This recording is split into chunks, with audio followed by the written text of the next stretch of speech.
സ്നേഹം. രചന ബിബിനെ സുണ്ണി. മോളെ അമ്മയോട് ക്ഷമിക്കണം. അന്നത്തെ ആ അവസ്ഥയിൽ ഞാൻ മറ്റുള്ളവരുടെ വാക്ക് കേട്ട് മോളുടെ കയ്യിൽ നിന്ന് ദൂരി മേടിച്ചു. പക്ഷേ ഇന്ന് ആ കൈ കൊണ്ട് തന്നെ ഈ മോതിരം മോളുടെ കയ്യിലേക്ക് ഇട്ട് തരുക. വേണ്ടമ്മേ വേണ്ടമ്മേ. ഒരിക്കൽ ഞാൻ ഏറ്റവും കൂടുതൽ ആഗ്രഹിച്ച ദിവസമായിരുന്നു കണ്ണേടിൻ്റെ പേരുള്ള ഈ മോതിരം എൻ്റെ കൈവിരൽ അണിഞ്ഞ ദിവസം. പക്ഷേ ഇന്ന് ഞാൻ ഏറ്റവും കൂടുതൽ വെറുക്കുന്ന ആ ദിവസമാണ്. അതവൻ നീ വിചാരിക്കുന്ന പോലെ വേണ്ടമ്മേ. ഒരുപക്ഷെ അന്ന് അമ്മയോട് വന്ന് എൻ്റെ കയ്യിൽ നിന്ന് ഈ മോതിരം തിരിച്ചു വാങ്ങിയതിനേക്കാൾ എന്നെ ഏറ്റവും വേദനിപ്പിച്ച് ഞാൻ സ്നേഹിച്ച എൻ്റെ എന്ന് വിശ്വസിച്ച കണ്ണേട്ടൻ ഇവിടെ വരാതിരുന്ന എന്നെ ഒന്ന് ആശ്വസിപ്പിക്കാനെങ്കിലും കണ്ണേട്ടൊന്ന് വന്നിരുന്നെങ്കിലെന്ന് ഞാൻ ഒരുപാട് പ്രാർത്ഥിച്ചിട്ടുണ്ട്. അപ്പോഴൊന്നും വരാതെ എന്നെ കുറ്റപ്പെടുത്തി പറയുകയാണ് ഏട്ടൻ ചെയ്ത്. അന്ന് ഏട്ടൻ പറഞ്ഞു എന്ന് പറഞ്ഞ വാക്കുകൾ എനിക്കിപ്പോഴും ഓർമ്മയുണ്ട്. എനിക്ക് എന്നോട് തന്നെ വെറുപ്പ് തോന്നുക. ഇങ്ങനെ ഒരാളെയാണല്ലോ ഞാൻ ഇത്രയും നാൾ സ്നേഹിച്ചെന്നോർത്ത്. കഴിഞ്ഞ ദിവസം എനിക്കുണ്ടായ അതേ അനുഭവം ഇവൾക്ക് നേരെ വന്നപ്പോഴല്ലേ നിങ്ങൾക്ക് തോന്നിയത്? ഇന്ന് ഞാൻ ചെന്നുകൊണ്ട് മാത്രം ഇവൾക്കൊന്നും പറ്റിയില്ല. മറ്റാരും ഇതൊന്നും അറിഞ്ഞുമില്ല. അന്ന് എനിക്ക് ഇത്രയൊക്കെ സംഭവിച്ചിട്ടുള്ളൂ.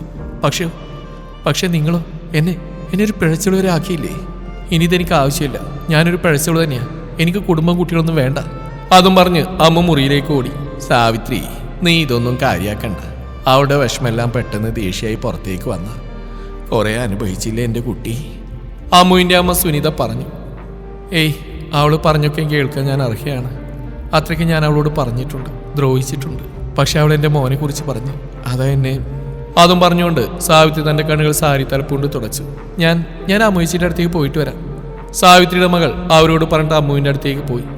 അതേസമയം അമ്മു മുകളിലെ മുറിയിൽ കട്ടിൽ കിടക്കുകയായിരുന്നു. അവളുടെ ഓർമ്മകൾ കുറച്ചു കാലം പുറകിലേക്ക് പോയി. അമ്മു എന്ന അമൃത, അച്ഛൻ രാഘവനും അമ്മ സുനിതക്കും ഒരേ ഒരു മകൾ. അച്ഛൻ്റെ പെങ്ങൾ സാവിത്രിയും സാവിത്രിയുടെ ഭർത്താവ് രമേശൻ. അവർക്ക് 2 മക്കൾ, കണ്ണനും കിസുവും. ചെറുപ്പം തൊട്ടേ അമ്മു കണ്ണനുള്ളതാണെന്ന് കേട്ടാണ് അവർ വളർന്നത്. സാവിത്രിക്ക് ഏറ്റവും കൂടുതൽ ഇഷ്ടം അമ്മുവിനെ തന്നെയായിരുന്നു. അതുകൊണ്ട് തന്നെ അമ്മു മിക്കവാറും സാവിത്രിയുടെ അടുക്കലായിരുന്നു. അതുപോലെ കിച്ചു എപ്പോഴും സുനിതയുടെയും രാഘവന്റെയും അടുത്തുമായിരുന്നു. കണ്ണനൊരു ജോലിയായ ശേഷം കണ്ണന്റെയും അമ്മുവിന്റെയും വിവാഹം എന്നായിരുന്നു 2 വീട്ടുകാരും പറഞ്ഞു വെച്ചിരുന്നത്. അതുകൊണ്ട് തന്നെ അവർ നല്ലപോലെ പ്രണയിച്ചാണ് വളർന്നു വന്നത്. പക്ഷെ എല്ലാത്തിനും അവർ 2 പേരും ഒരതിരും വെച്ചിരുന്നു. കണ്ണനൊരു ബാങ്കിൽ ജോലിയായപ്പോൾ തന്നെ വിവാഹം നടത്താമെന്ന് വീട്ടുകാർ പറഞ്ഞപ്പോൾ അമ്മുവിന് കൂടെ ഒരു ജോലിയായിട്ട് മതിയെന്നായിരുന്നു അമ്മുവിന്റെ തീരുമാനം. അതിന് കണ്ണൻ കൂടെ കൂട്ടുനിന്നപ്പോൾ വീട്ടുകാരത് ശരിവെച്ചു. അങ്ങനെ അധികം താമസിയാതെ തന്നെ അമ്മുവിനും ജോലിയായി. അത് കഴിഞ്ഞ അടുത്ത മുഹൂർത്തത്തിൽ തന്നെ അമ്മുവിന്റെയും കണ്ണന്റെയും വിവാഹ നിശ്ചയം കഴിഞ്ഞു. കണ്ണന്റെ പേരിൽ കൊത്തിയ മോതിരം അമ്മുവിന്റെ കൈവിരലിൽ ചാർത്തി. 2 മാസത്തിന് ശേഷം വിവാഹമെന്ന് തീരുമാനിച്ചു. പക്ഷേ വിധി അവിടെ വില്ലനായി വന്ന് അവർ പോലും അറിഞ്ഞില്ല. ഒരു ദിവസം അമ്മു ജോലി കഴിഞ്ഞിറങ്ങിയപ്പോൾ നേരം ഇരുട്ടിയിരുന്നു. അതുകൊണ്ട് അച്ഛൻ രാഘവൻ ബസ് സ്റ്റോപ്പിൽ വന്ന് നിൽക്കണമെന്ന് അമ്മു വിളിച്ചു പറഞ്ഞു. അതനുസരിച്ച് അച്ഛൻ ബസ് സ്റ്റോപ്പിൽ വന്നു. പക്ഷേ ബസ് വന്നു പോയിട്ടും അമ്മുവിനെ കണ്ടില്ല. ഒരുപക്ഷെ അടുത്ത ബസ്സിൽ കാണുമെന്ന് വിചാരിച്ച് രാഘവൻ അവിടെ തന്നെ നിന്നു.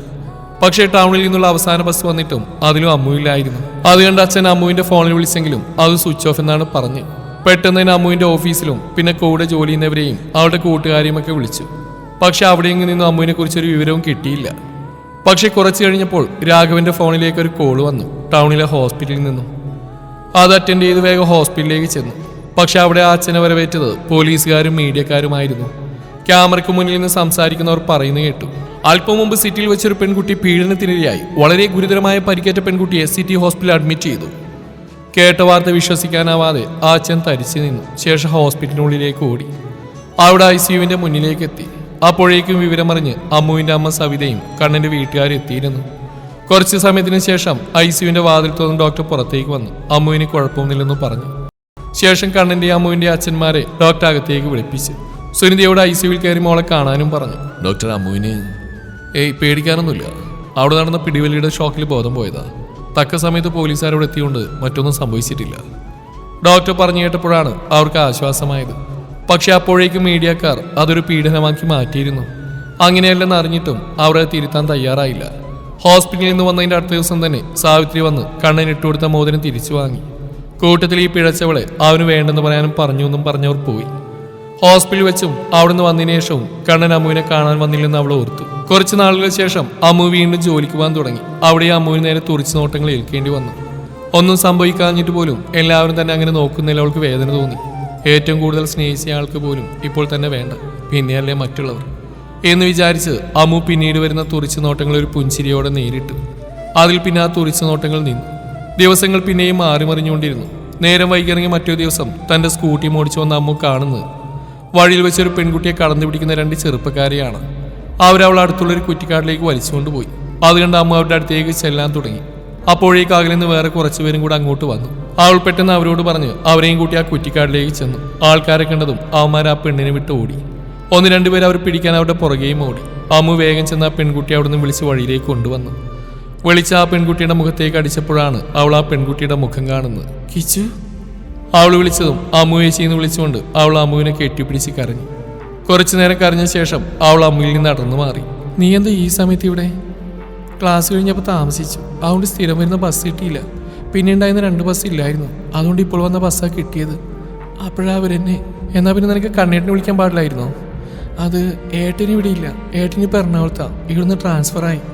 നീ വണ്ടി കയറി, ഞാൻ കൊണ്ടാക്കാം. അമ്മു അതും പറഞ്ഞ് കിച്ചുവിനെയും കൂട്ടി അവളുടെ വീട്ടിൽ കൊണ്ടുവന്നാക്കി. എന്നിട്ട് അപ്പോൾ തന്നെ തിരിച്ചു വന്നു.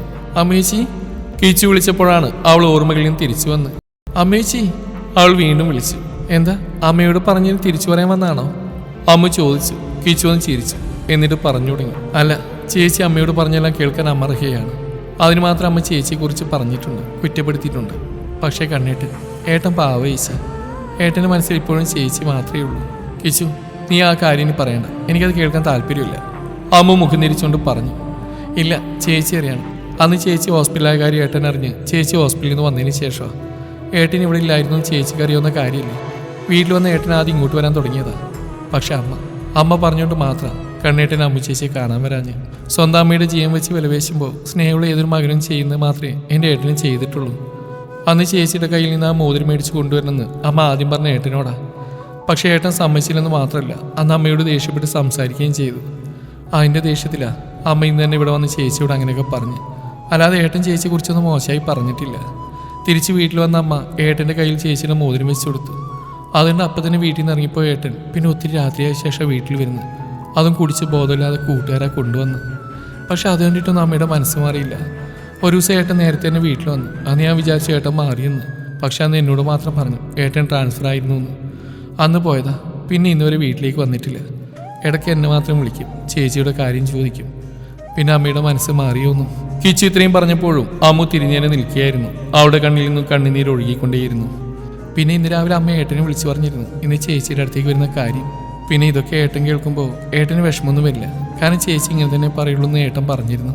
ചേച്ചിക്ക് ഒരു ആപത്ത് വന്നപ്പോഴൊന്ന് ആശ്വസിപ്പിക്കാൻ പോലും വരാതെ ചേച്ചിയെക്കുറിച്ചും ചേച്ചിയുടെ സ്വഭാവത്തെക്കുറിച്ചും ഏട്ടനെല്ലാം മറ്റാർക്ക് എത്രയും കൃത്യമായിട്ട് അറിയുന്നു. എന്നാൽ പിന്നെ ഞാൻ പോട്ടെ ചേച്ചി.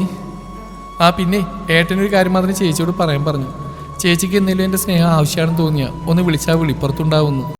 അതും പറഞ്ഞ് കിച്ചു ആ മുറിയിൽ നിന്ന് ഇറങ്ങിപ്പോയി. അതുകൊണ്ടൊന്നും മിണ്ടാതെ അമ്മ അവിടെ തന്നെ ഇരുന്നു. കിച്ചുവിൻ്റെ മുഖത്ത് നോക്കാൻ പോലും അവൾക്ക് പറ്റിയില്ല. കുറച്ച് കഴിഞ്ഞതും സുനിത അമ്മുവിൻ്റെ മുറിയിലേക്ക് കയറി വന്നു. മോളെ, ആരൊക്കെ എന്തൊക്കെ പറഞ്ഞാലും കണ്ണനെ മാത്രം മോള് വെറുക്കല്ലേ. ആ പാവത്തിന് അത് സഹിക്കാൻ പറ്റില്ല. അന്ന് സാവിത്രിയോട് വന്ന് അത്രയും പറഞ്ഞ് പോയതിന് ശേഷം കണ്ണന് ഇവിടെ മോളെ കാണാൻ വന്നിരുന്നു. പക്ഷെ അപ്പോൾ സാവിത്രി പറഞ്ഞ മനസ്സിലുള്ളതുകൊണ്ട് അവനോട് അധികം ഞങ്ങൾ സംസാരിച്ചില്ല. മോളെ കാണാൻ ഞങ്ങൾ അനുവദിച്ചുമില്ല. അതുപോലെയല്ലേ അന്ന് അവൾ ഇവിടെ വന്ന് പറഞ്ഞ്. പക്ഷെ അന്ന് കണ്ണൻ വന്ന് പറഞ്ഞത് അവരോടുള്ള വാശിയിൽ നിന്നെ മറ്റാർക്കും കൊടുക്കരുതെന്നാ. അമ്മയുടെ തെറ്റിദ്ധാരണകളെല്ലാം മാറ്റി അവൻ തന്നെ അവരിവിടെ കൊണ്ടുവരുന്നു. അതുവരെ അവളെ നോക്കിക്കോണേന്നുവാ. അവനെപ്പോലെ ഒരുത്തിനെ എൻ്റെ മോൾക്ക് വേറെ കിട്ടില്ല. അത്രയും നിന്നെ സ്നേഹിക്കുന്നുണ്ടവൻ. അന്ന് അവൻ പറഞ്ഞ പോലെ ഇന്ന് സാവിത്രിയോട് വന്ന് നിന്നെ അവന് വേണ്ടി ചോദിച്ചുകൊണ്ട് ഇനി നിന്റെ ഇഷ്ടം. അതും പറഞ്ഞ് അവർ അമ്മുവിൻ്റെ മുറിയിൽ നിന്നിറങ്ങി. കുറേ നേരം ഒറ്റയ്ക്കിരുന്ന് കരഞ്ഞു. ശേഷം അമ്മു തന്നെ ഫോൺ എടുത്തു. പലതവണ കണ്ണേട്ടം വിളിച്ചും സാവിത്രി അമ്മ പറഞ്ഞ വാചകം മനസ്സിലുള്ളതുകൊണ്ട് ആ കോളുകൾ നിരസിച്ചതും അവൾ ഓർത്തു. അതിൽ കണ്ണേട്ടനെന്ന് സേവ് ചെയ്തിരിക്കുന്ന നമ്പറിലേക്ക് അവളുടെ കൈകൾ നീണ്ടു. ആദ്യ ബെല്ലിൽ തന്നെ അവൾ കോൾ എടുത്തു. അമ്മു. അപ്പുറത്തുനിന്ന് കണ്ണൻ വിളിച്ചു. പക്ഷെ അമ്മുവിൻ്റെ നാവിൽ നിന്ന് ഒരക്ഷരം പോലും വന്നില്ല. നീ കരയണോ പെണ്ണേ? അവനും കരഞ്ഞുകൊണ്ട് ചോദിച്ചു. സോറി കണ്ണേട്ട. കരച്ചിലിനൊടുവിൽ അവൾ പറഞ്ഞു. പരിഭവങ്ങളും പരാതികളും എല്ലാം പറഞ്ഞു തീർത്തവർ പുതിയൊരു ജീവിതം തുടങ്ങി.